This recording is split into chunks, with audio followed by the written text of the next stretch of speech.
Ngàyនេះខ្ញុំចង់សួរអ្នកទាំងអស់គ្នាមួយថាតើអ្នកទាំងអស់គ្នាតែងតែជឿនៅអ្វីដែលអ្នកទាំងអស់គ្នានឹងគិតនៅក្នុងចិត្តមែនអត់ខ្ញុំចង់ឲ្យអ្នកទាំងអស់គ្នាសាកគិតមើលរឿងមួយថាសម័យថាអ្នកកំពុងតែដើរតាមផ្លូវហើយស្រាប់តែពេលហ្នឹងអ្នកទាំងអស់គ្នា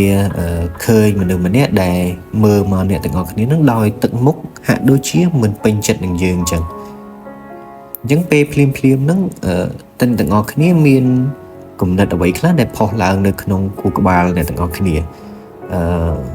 មិនថាយើងមិនថាគេភាគច្រើនពេលដែលឃើញគេមកអញ្ចឹងតែងតែមានអារម្មណ៍មួយយ៉ាងឯងគិតក្នុងចិត្តខ្លួនឯងថា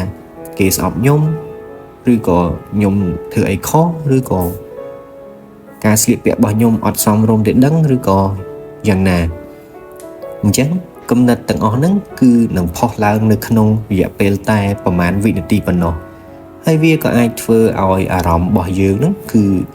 ធ្លាក់ចុះឬក៏អត់សុបាយចិត្តភ្លាមទាំងយើងអត់ទាន់ដឹងរឿងអីពិតប្រាកដផងហ្នឹងការពិតដែលជារឿងឲ្យគួរភ្ញាក់ផ្អើលប៉ុន្តែសាមញ្ញទេគឺគំនិតទាំងអស់នោះមិនមែនជាការពិតទាល់តែសោះអញ្ចឹងថ្ងៃនេះយើងមកមើលពីអាកំបាំងមួយអំពីរបៀបដែលការគិតរបស់យើងនឹងវាคล้ายទៅជាឧបសគ្គដ៏ធំដែលរារាំងភាពរីកចម្រើននៅក្នុងជីវិតពិតរបស់យើងតោះចាប់ផ្ដើមទាំងអស់គ្នា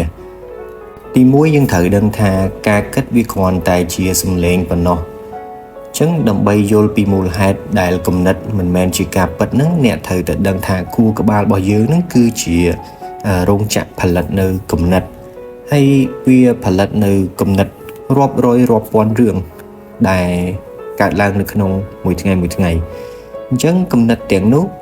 វាគ្រាន់តែជាការប្រមូលផ្ដុំនៅទិន្នន័យការបកស្រាយការសន្និដ្ឋានមួយចំនួនឬការចងចាំនិងការភ័យខ្លាចអំពីបទពិសោធន៍ណាមួយដែលបានកើតឡើងនៅ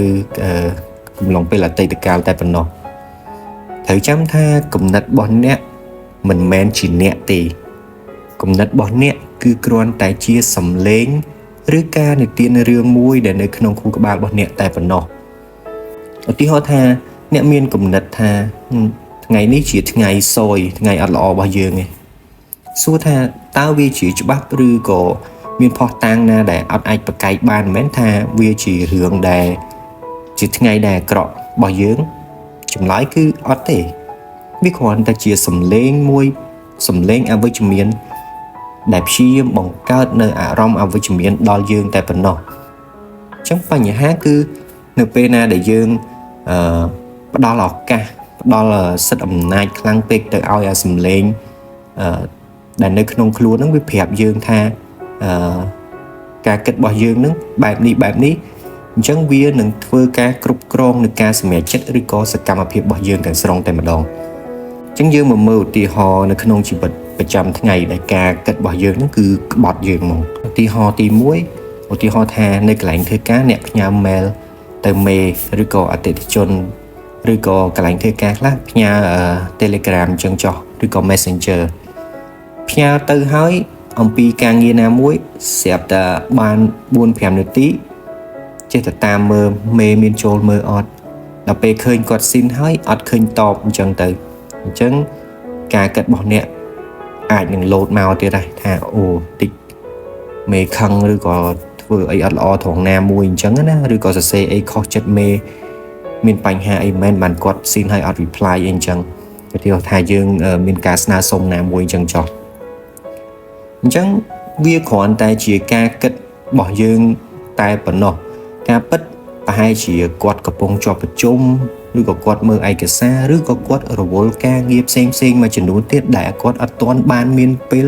នឹងតបយើងទេប៉ុន្តែអាការគិតរបស់យើងនឹងគំនិតអវិជ្ជមាននឹងវាផុសឡើងភ្លាមប៉ុន្តែត្រូវចាំថាគំនិតទាំងអស់ហ្នឹងវាអាចមិនមែនជាការពិតទេអញ្ចឹងគំនិតរបស់អ្នកធ្វើឲ្យអ្នកបាត់បង់នៅការផ្ដោតអារម្មណ៍នៅការបំពេញការងារអស់ពេញមួយម៉ោងអញ្ចឹងទៅដែលរងចាំគាត់នឹងឬក៏2ម៉ោងដែលរងចាំការឆ្លើយតបការ reply នឹងទាំងដែលការពិតនឹងគឺដូចជាអត់មានអីធំដុំកើតឡើងសោះគ្រាន់តែគាត់រវល់អញ្ចឹងទៅហើយមកមើលឧទាហរណ៍មួយទៀតពីច្រើនវ័យក្មេងៗជំទង់អំពីស្នេហា ចឹងពេលដែលដៃគូឬក៏សង្សាររបស់គាត់ហ្នឹងឧទាហរណ៍ថាគាត់ឃើញមកខាងទៀត like រូបនរណាម្នាក់នៅលើបណ្ដាញសង្គម Facebook ឬក៏ Instagram អីចឹងទៅអញ្ចឹងអ្នកអាចមានអារម្មណ៍ថាតិចគាត់ចាប់អារម្មណ៍អ្នកផ្សេងគាត់លេងស្រឡាញ់យើងឬគាត់មានចាប់អារម្មណ៍មានតំណែងឬក៏អីមួយអ្នកណាផ្សេងហើយបានអញ្ចឹងអាហ្នឹងវាគ្រាន់តែជាការគិតរបស់យើងតែម្ខាងប៉ុណ្ណោះហើយមែនតើទៅវាគ្រាន់តែជាការចុច like ចុច follow អីធម្មតាដោយតែគាត់ធ្វើទៅមនុស្សផ្សេងមិត្តភ័ក្តិផ្សេងទៀតនៅក្នុងបណ្ដាញសង្គមដូចគ្នាអញ្ចឹងការគិតដល់ច្បងច្បល់នេះហើយវាជំរុញឲ្យយើងនឹងមានការបង្កចំនួនការប្រច័ណ្ឌខឹងជាមួយនឹងដៃគូស្នេហារបស់យើងដោយគ្មានមូលដ្ឋានច្បាស់លាស់ណាមួយទីបំផុតនោះវាបង្កើតទៅជាបញ្ហាពិតតាមរយៈគំនិតដែលមិនពិតអញ្ចឹងយើងមកមើលពីរបៀបបំបែកគំនិតឲ្យឃ្លាតឆ្ងាយពីការពិតព្រោះពេលខ្លះគំនិតអាចមិនមែនជាការពិតអញ្ចឹងយើងត្រូវហ៊ានបំបែកវាអញ្ចឹងសួរថាតើធ្វើដូចម្ដេចដើម្បីកុំឲ្យគំនិតរបស់យើងនឹងបន្តបញ្ឆោតយើងទៀតយើងមានតែការអនុវត្តមួយប៉ុណ្ណោះគឺ mindfulness សតិសម្បញ្ញៈអញ្ចឹងនៅពេលដែលយើងមានគំនិតណាមួយផុសឡើងយើងអាចអនុវត្ត3ជំហានខាងក្រោមនេះខ្ញុំនឹងចែកម្លែកអញ្ចឹងទី1ហ៊ានដក clear ពីវា separate វាឧទាហរណ៍ថាយើងនិយាយខ្លួនឯងប្រាប់ខ្លួនឯងថាខ្ញុំបរាជ័យហើយយើងធ្វើរឿងអីមួយតែយើងអាចបានអត់យើងបដូរមកវិញយើងនិយាយថាខ្ញុំមានគំនិតមួយដែលនិយាយថាខ្ញុំបរាជ័យអញ្ចឹងការប្រើពាក្យបែបនេះនឹងធ្វើឲ្យយើងនឹងឃ្លាតចេញពីគំនិតនោះហើយមើលទៅវានឹងហាក់បីដូចជារបស់មួយដែលនៅដាច់ឆ្ងាយវិញអញ្ចឹងមិនយើងទេអ្នកបរាជ័យប៉ុន្តែគ្រាន់តែយើងមានគំនិតមួយដែលប្រាប់ខ្លួនយើងថាយើងបរាជ័យអញ្ចឹងរៀន practice រៀនអនុវត្តអានឹងម្ដងបន្តិចទៅថ្ងៃណាមួយយើងនឹងអាចប្រសើរឡើងច្រើនអញ្ចឹងទី2គឺ seek for evidence ស្វែងរកភស្តុតាងឬក៏អំណះអំណាងអញ្ចឹងយើងសួរខ្លួនឯងថាតើគំនិតនេះនឹងមានភស្តុតាងឬក៏អំណះអំណាងខ្លាំងកម្រិតណាដែលវាអាចកើតឡើងទៅជារឿងពិតប្រាកដនឹងអញ្ចឹងយើងផ្ដោតទៅលើអង្គហេតុដែលកើតឡើងជាក់ស្ដែងសម្រាប់ទី3ត្រូវតាក់ទងជាមួយនឹងការដកដង្ហើមចូលការដកដង្ហើមចូលគឺចង់សំដៅទៅលើយើងផ្ដោតមកបច្ចុប្បន្នភាពតាមរយៈការដកដង្ហើមវែងៗហ្នឹងអញ្ចឹងគំនិតជាច្រើនដែលកើតឡើងនៅក្នុងអតីតកាលការព្រួយបារម្ភពីអនាគតកាលជាដើមហ្នឹងវានឹងបានរសាយដោយការយើងដកដង្ហើមដើម្បីត្រឡប់មកកាន់បច្ចុប្បន្នភាពផ្ដោតទៅលើដង្ហើមខ្លួនឯងវិញអញ្ចឹងយើងហ៊ាន relax ហ៊ានសម្រាកពីរឿងរ៉ាវទាំងអស់ហ្នឹងអូខេអញ្ចឹងសូមចងចាំថាសត្រូវដ៏ធំបំផុតរបស់យើងគឺមិនមែនពិភពលោកខាងក្រៅទេប៉ុន្តែវាគឺជាសម្លេងអវិជ្ជមានដែលនៅក្នុងខួរក្បាលរបស់យើងនឹង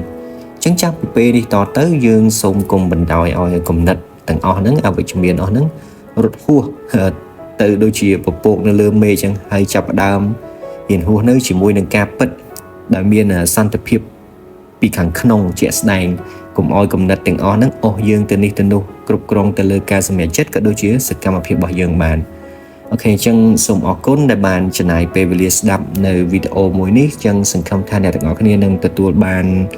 ចំណេះដឹងឬក៏គំនិតល្អមួយពីវីដេអូនេះបើសិនជាស្រឡាញ់ចូលចិត្តកុំភ្លេច like និង subscribe ហើយចែកម្លែកទៅមនុស្សដែលអ្នកស្រឡាញ់ទាំងអស់គ្នាអរគុណបាយបាយ